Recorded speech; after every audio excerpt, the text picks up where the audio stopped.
Hello, my name is Miranda. I'm a careers advisor based in Brighton in England, and I run a careers guidance company called Elevate Careers. I work in quite a lot of schools locally, so you may have seen me. Hello.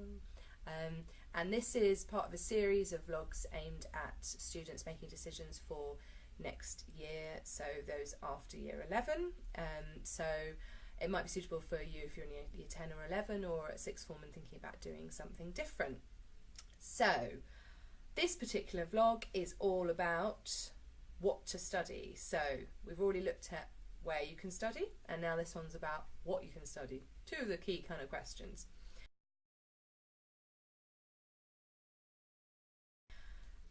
The first thing I just want to say is when you're thinking about what you're going to study, there are three main things that I would suggest you keep in mind. One, you've got to like it. There is no point studying something if you really don't enjoy it. Students that say to me, well, I really hate chemistry and biology, but I want to become a doctor, so I guess I'll just force myself. Rarely, that might be a good idea, but I would say for 99% of people, if you're not enjoying subjects which you need to go on for a particular type of career, you really need to be thinking whether that's going to be the right career for you.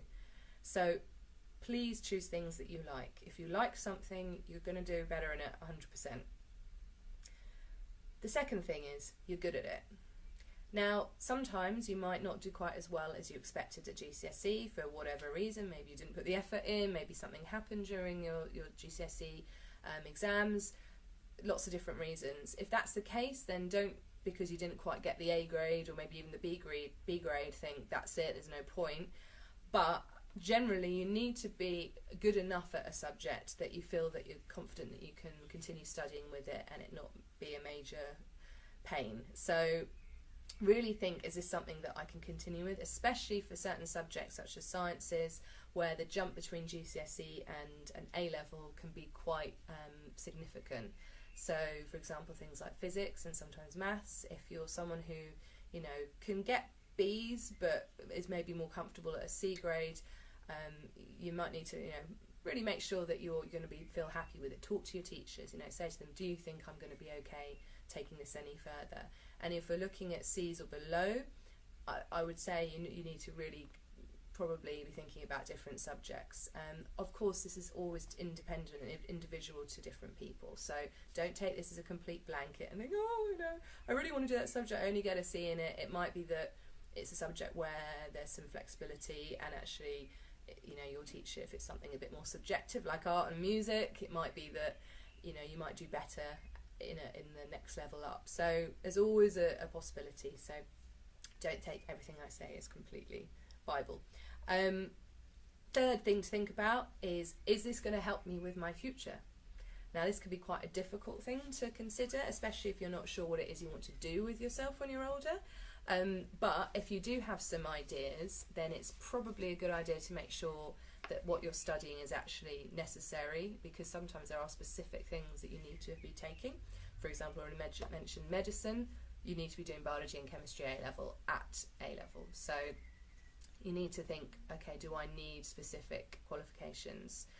So three things: you like it, you're good at it, and it's going to help you. If you can tick at least 2 for every subject that you've considered taking, then I think you're on to a winner. Now I'm going to break it down into simple steps to help you make your choice. So get a scrap of paper, or ideally a plain sheet of A4, and put somewhere on it what I already know, because I want you to feel like you already know some things, which you probably do. So let's think of this positively. And somewhere else on the sheet of paper, I want you to put circle or something, subjects you're interested in. So subjects I'm interested in, places I can study, somewhere else on the paper, and ideas for the future. So the heading is what I already know, and then you've got 3 subheadings somewhere on your sheet: subjects you're interested in, ideas for the future, and places I can study. Now, we've already talked about places you can study in the first vlog. You hopefully could maybe put things in that area. So you might want to, however visually you most enjoy creating this, but you might want to put lines out or something like that. I've got an example next to my head, hopefully. That way, all that way. And so we're going to focus on the subjects that you're considering studying. So first of all, think, are there subjects that I studied at GCSE that I want to continue? Yes, I loved French. I'm passionate about. Great. Okay, write these down. So don't tick out everything, don't just think, I hate everything at GCSE. There may well be a subject, even one that's got something connected to it that might be of interest to you. So even if there were bits of a subject you quite enjoyed, get that down there and try and identify what it was that you liked. So straight off, you've hopefully got maybe a few things that you potentially might want to take further. Again, if there's nothing there at this point, don't worry, that's fine as well.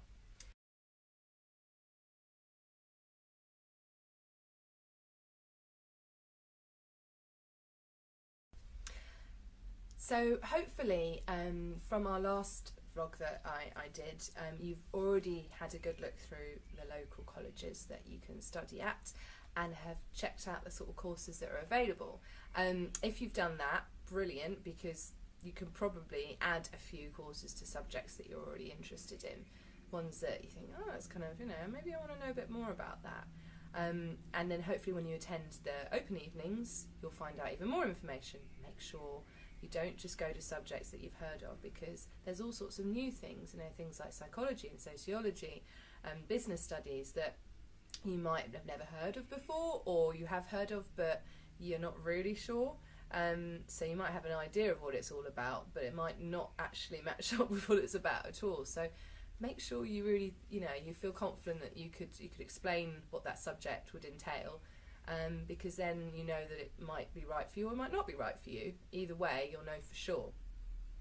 So the other thing you can do, other than thinking about what you already know and finding out about new subjects, is think about things that you maybe enjoy outside of school, because it might be that academic subjects are not things that particularly interest you, but maybe you love working with machinery, or you desperately spend all your time with horses, or you absolutely love doing your friend's makeup. There's all sorts of different vocational courses which you might not really know about at this point, or you might not have heard of. So make sure you, again, look at the different colleges and courses on offer, because there might be something that isn't obvious to you straight away from thinking about what you could study next year, that you come across and you suddenly go, oh yeah, that could be right up my street. So all of those subjects that you come across, make sure you get in that subject you're interested in box. Now, one of the things I would suggest, if you've got ideas for the future, look at the subjects and look at the ideas for the future and see if the two connect. Because strangely, sometimes people say, oh well, I'm going to study this and this, but I'd like to end up becoming this, and the two are completely disconnected from each other. A real example, a young man I was working with said he was interested in law, and I said, what are you going to study at college, do you think? And he said, mechanics. And I said, well, that's interesting. Tell me more about why you're doing that.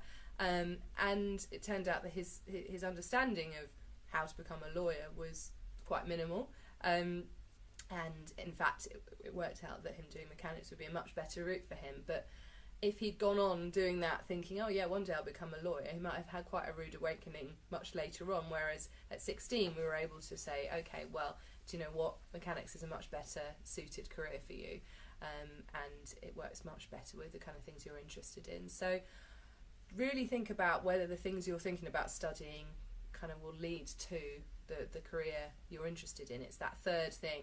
Will it help you get where you want to go? And if you're not sure where you want to go, that's okay. Do things you like, do things you're good at, and hopefully will lead you somewhere that will work for you. And if you're struggling to make these decisions, which is totally normal, there will be a careers advisor at your school. It might be me, and if it's not me, make sure you find out who it is, because they will be able to help you make those decisions. Because as much information as I can give you here, there are still going to be things that you're going to have to make decisions about, and that's where a careers advisor can really support you. But if you've done all the things I've suggested on these vlogs, you're going to be steps ahead of the rest of your friends. Just trying to think if there's anything else I want to... Yeah, one other thing.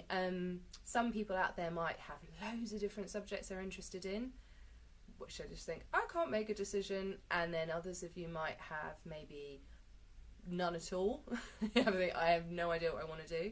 And in a way, both of those are equally confusing dilemmas. Then I would say, look back at those 3 points. Okay, of the subjects you're thinking about, are there any that tick more of those boxes? So you might have a subject that you really, really love, but realistically, you know, you're not that great at it, and it probably isn't going to be massively helpful to you. Then maybe that's not the right one to do, or it might be the third subject, or one that you could possibly give up, or maybe not take if push came to shove. So really kind of think through and find out as much as you possibly can about the different subjects, because that usually helps you narrow it down. And if you're someone who really is just thinking, I don't know, I have absolutely no idea, then it's probably worth talking to a careers advisor, because everyone will have different reasons for why they're finding it difficult to come up with any idea. And the other thing to think about, which I'll do a separate vlog on, is doing an apprenticeship. But equally so, you need to be thinking, if you're thinking about doing an apprenticeship, you must have an idea of a career that you're interested in, because otherwise you'll be studying something very specific and learning how to do something very specific that if you've not actually really invested in, if you're not that excited about it, you're probably, you know, going to give up or leave halfway, and that's no good for you or the employer. So probably best to talk to someone if you're thinking, I've got no ideas whatsoever. But hopefully from doing the things I've suggested, you will have a few things that you know are going to be possibilities. Great. See you soon.